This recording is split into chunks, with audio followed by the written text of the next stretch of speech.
ভগবান বলেছে অরে আমি হইতে আমার নাম বড়,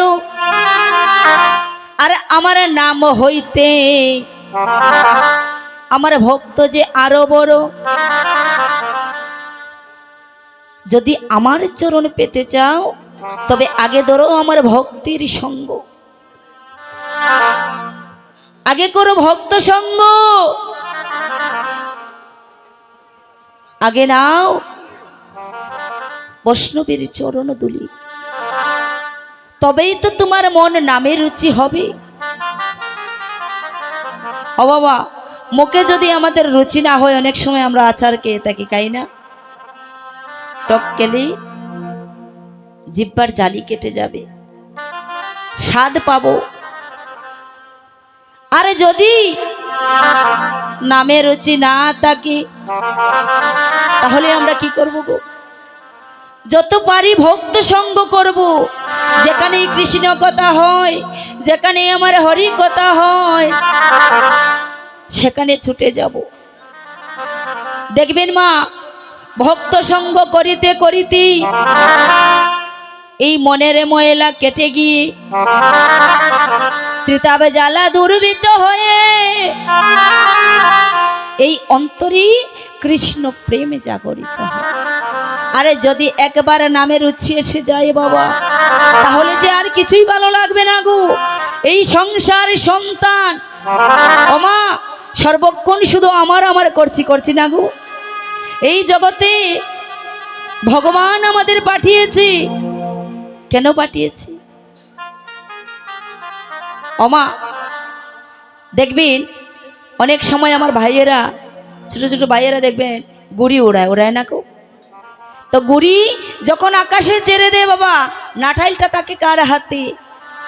যে চালায় তার হাতে। ভগবান আমাদের এই সংসারে পাঠিয়েছেন, আরে এই সংসারে তোকে 16 আনা পুঁজি দিয়ে পাঠালাম, দেখি তোর কতটা পুঁজি তুই নিয়ে আসতে পারিস আমার কাছে। আর এই ভবের মায়ায় এসে সংসার মায়ায় মোহিত হয়ে সর্বক্ষণ শুধু আমার আমার করে চলেছি।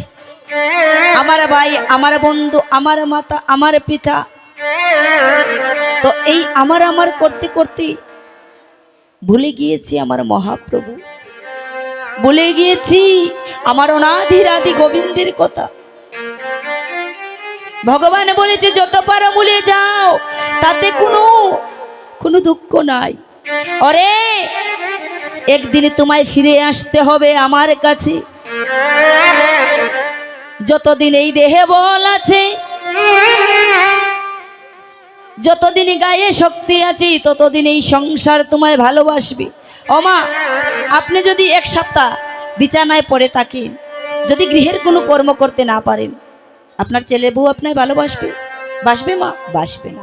ছেলে বউ কেন, নিজের পেটের সন্তান সেও ভালোবাসবে না। কেন? এই দেহ তরিকানা অচল হয়ে গিয়েছে।